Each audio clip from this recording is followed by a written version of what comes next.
This is Math 1710, section 7.4, dealing with the binomial theorem.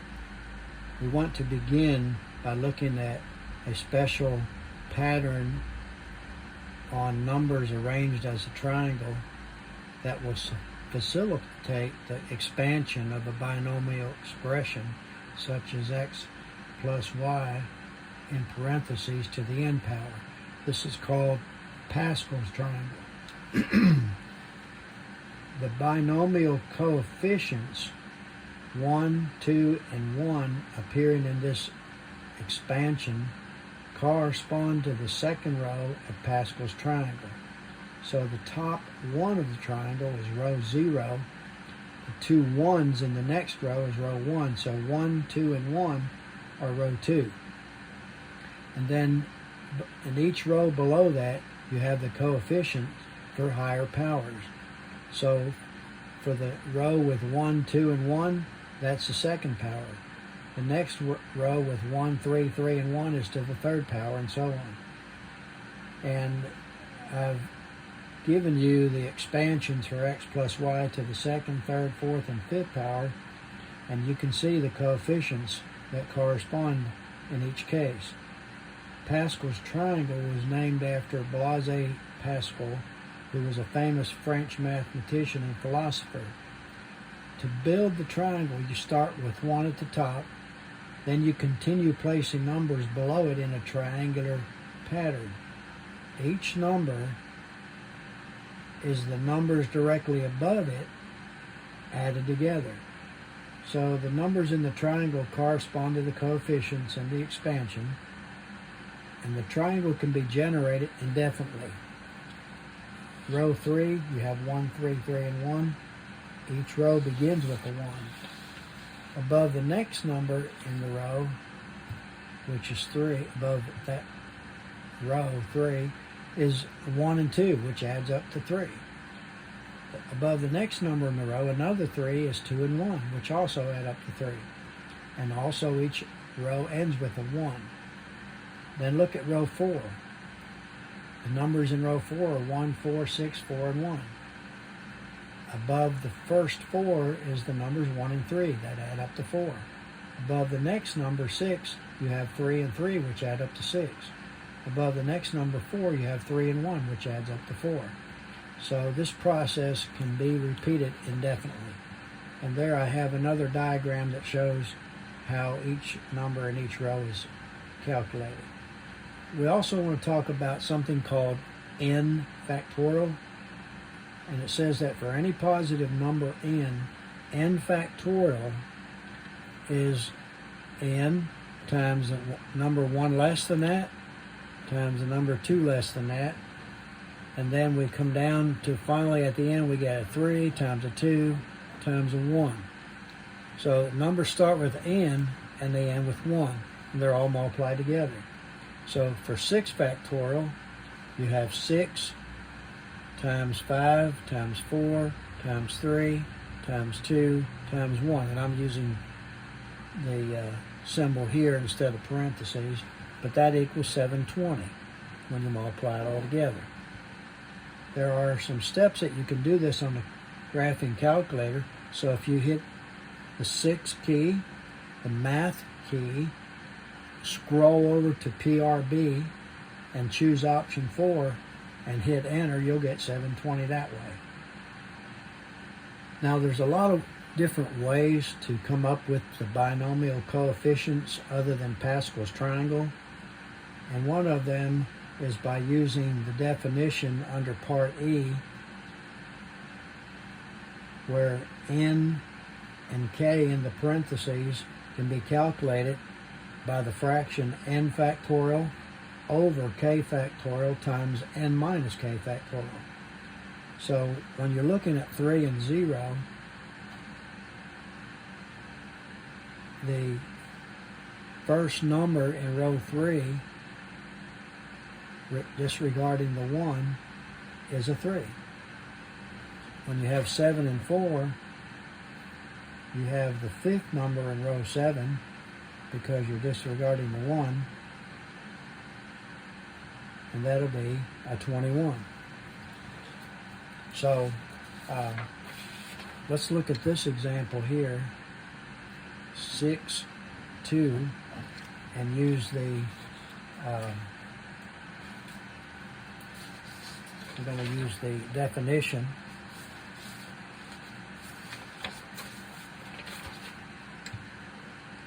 N is 6, and K is 2. So that's going to be equal to 6 factorial over 2 factorial times 6 minus 2 factorial. So this turned out to be, on the top, let's just do it like 6 times 5 times 4 times 3 times 2 times 1. The 2 factorial is 2 times 1. And then this is 4, so that's 4 factorial, which is 4 times 3 times 2 times 1. So these cancel and these cancel with these two. So we have 30 over 2, which is 15.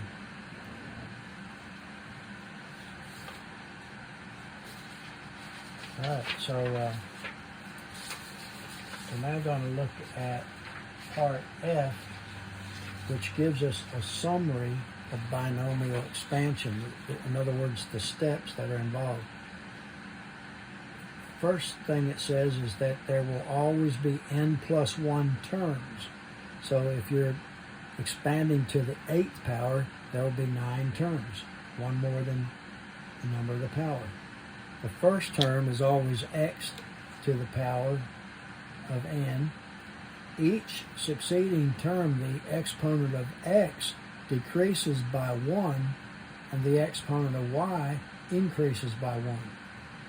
The sum of the exponents for each term, in other words, the exponent for x and the exponent for y, when added together, give you the value of n. The coefficient of each term is x to the n, y to the n minus r, which is the same as n over r in parentheses. So I've given you under part G the expansion in general terms.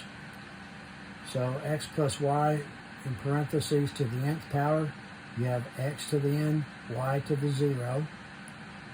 Then the coefficient for the next term is using n and 1 in parentheses, and you use the definition to do it. And it just, each time the exponent of x goes down by 1, the exponent of y goes up by 1. Also, you'll see that x sub 0, which is in the first term, and y sub 0, which is, x sub 0 is in the last term, y sub 0 is in the first term. They both equal 1, so you don't even have to write them. We also need to know that n over 0 in parentheses and n over n in parentheses, both of them equal 1. The second step there tells you that you can do this using summation. But I'm going to do an example now where I'm doing x plus y to the 9th power. Okay? So, the numbers for the 9th row are 1, 9, 36, 84, 126, 126, 84, 36, 9, and 1. I just find it easier to write them down here instead of referring back to the triangle each time. So the first term will be x to the 9th. There's no y. And it has a 1 for a coefficient, so we don't need to write it. The next term has a 9 for a coefficient.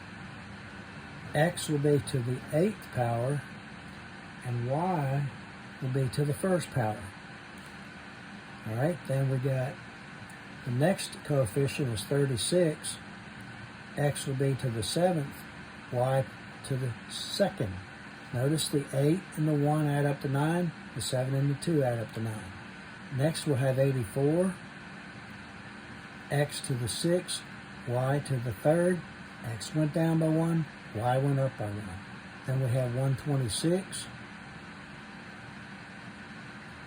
x to the 5, y to the 4.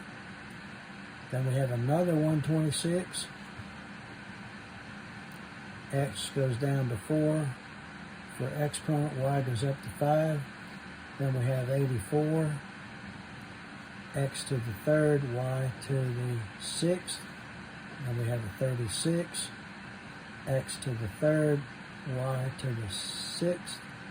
I'm sorry, x to the 2nd, y to the 7th. Then we have the 9 plus 9, x squared, y, that's y to the x to the 1 and y to the 6th. And finally we have y to the 9th. So this should be 8 right there. So 1 and 8. Okay. So I'm going to just write this in simplified form. x9 plus 9x8y plus 36 x7y2 plus 84 x6y3 plus 126 x5y4 plus 126 x4y5 plus 84 x3y6 plus 36 x2y7 plus 9xy8 plus y to the 9th. So there's the expansion of x plus y to the 9th power. One other thing we want to look at is under part H, where you want to find just one particular term in the entire binomial expansion. That's called the kth term.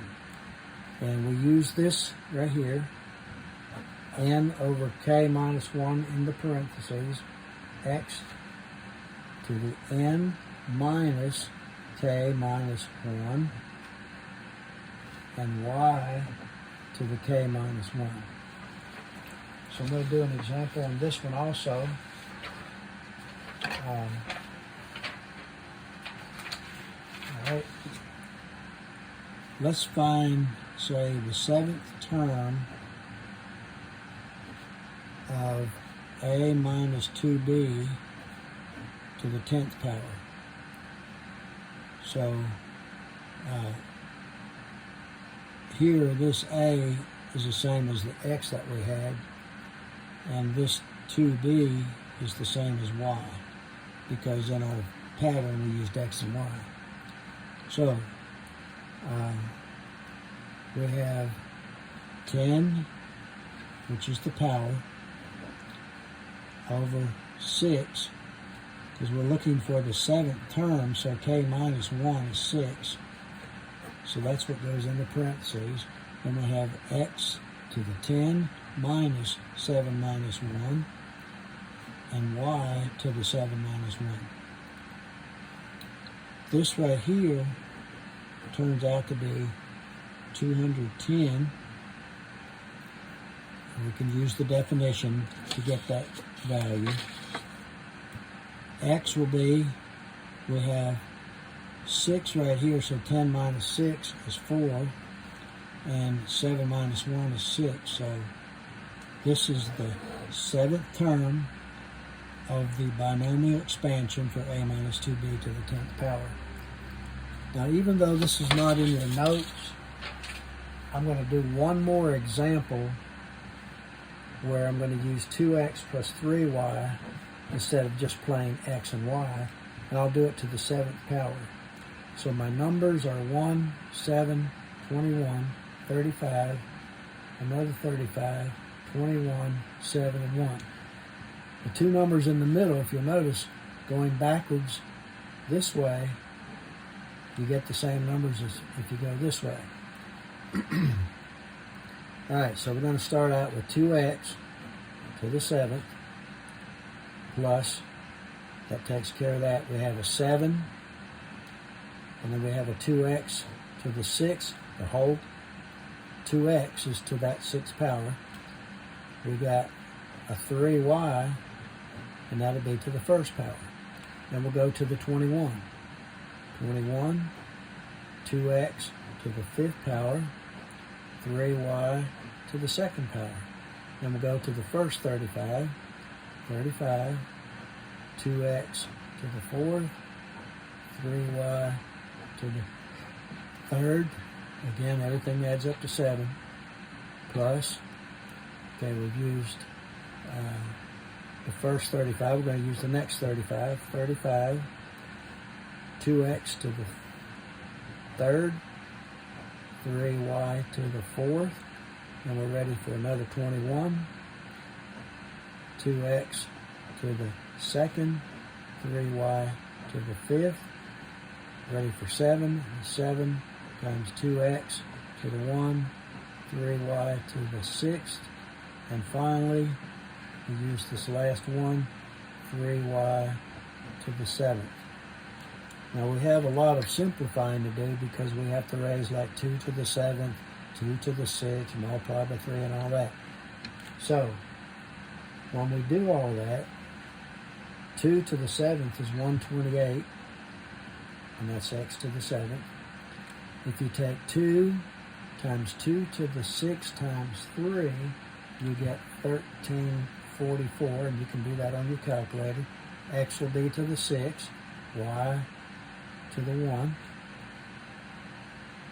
If you multiply 21 times 2 to the 5th times 3 to the 2nd, you get 6048, and that'll be x to the 5, y to the 2.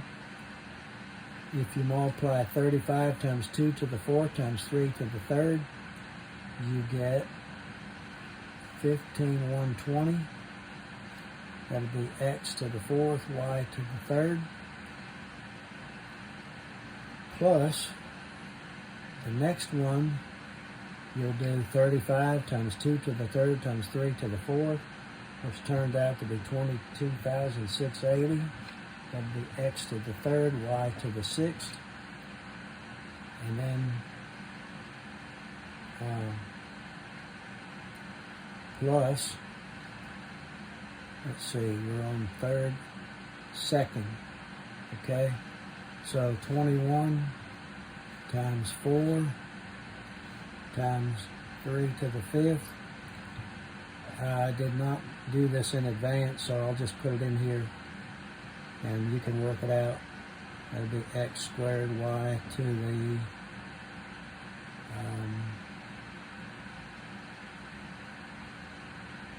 let's see, y to this.